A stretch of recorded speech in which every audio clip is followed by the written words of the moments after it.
dra daardie rooi lipstick. Hierdie is nog 'n shout-out vir Yvette, een van ons nuwe volonteërs by Bet Sewer, Huis van Hoop vir emosionele genesing vir vrouens. Yvette is 'n grimeringscoach. Sy leer mense hoe om beter te grimeer. Alhoewel ek glo dat alle vrouens is pragtig net soos wat hulle is, sonder enige mascara of lipstifie, het ek en Yvette 'n bietjie gesels oor waardigheid en hoe grimering ons waardigheid kan vermeerder. Sy vertel my dat lipstick was die topverkoper net na die Tweede Wêreldoorlog, omdat dit 'n goedkope, vinnig en maklike manier was om waardigheid te verhoog in vrouens. Vrouens voel sommer net met meer selfvertroue wanneer hulle daardie rooi lipstick aansit.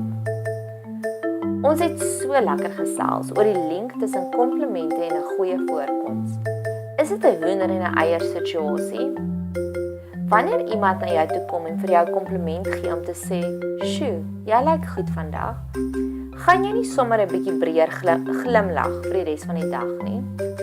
En met 'n breër glimlag gaan jy waarskynlik nog meer aandag trek, wat waarskynlik ook weer gaan lei tot nog meer komplimente. So wat kom eerste? Die kompliment of die innerlike selfvertroue?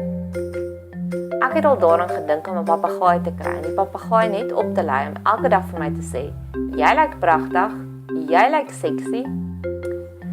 Ek dink nie ons besef hoe ver ons komplimente strek in mense se lewens nie. Dalk moet ons meer 'n knoop in ons loop maak om werklik komplimente te gee. Het jy al ooit vir 'n vrou gesê, "Jy is werklik vir my 'n mooi vrou"? Hoekom is ons vrouens so skaam om daardie komplimente te gee wat werklik saak maak? En ek praat nie nou net hier van jy het 'n mooi handsak nie. Ek praat van ware, opregte, in diepte komplimente. Hulle sê, mense onthou na 'n lang ruk nie meer wat ons gesê het nie. Hulle onthou net hoe hulle gevoel het toe hulle by ons was.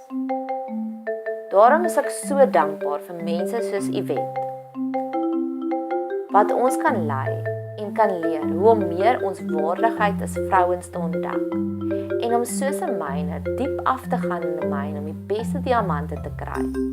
Het sy ook verskillende tools wat sy gebruik om die beste diamante in ons tevore te bring, rooi lipstick en al.